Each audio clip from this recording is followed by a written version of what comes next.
Hello hello check. सबके एक बार फिर से हार्दिक जोहार। और आज देवठान यात्रा कर सबके हार्दिक हार्दिक शुभकामना।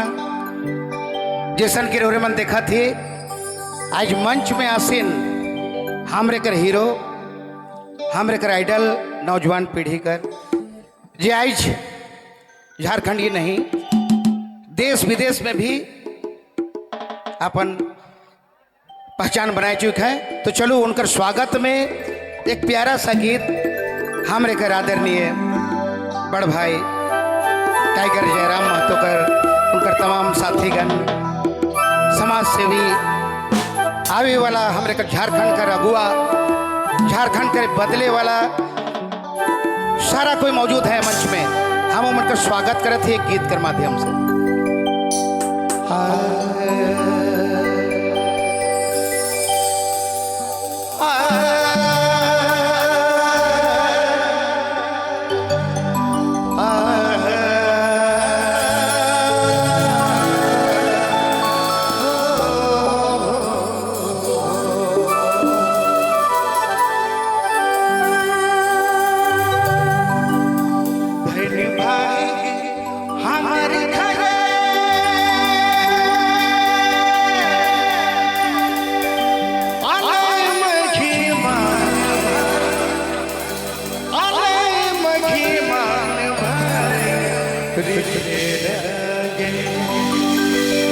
करब सोभे यादर भाई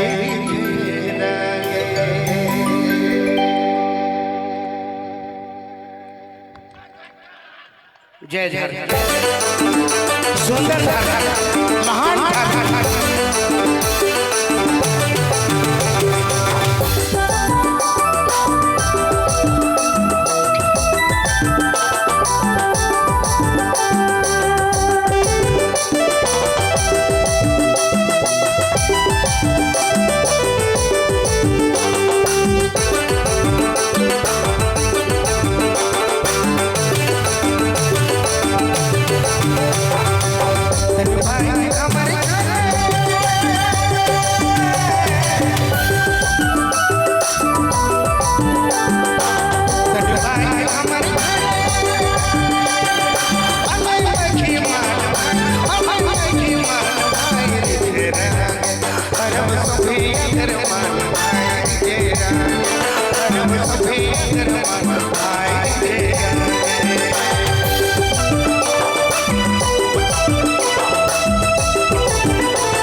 Thank you.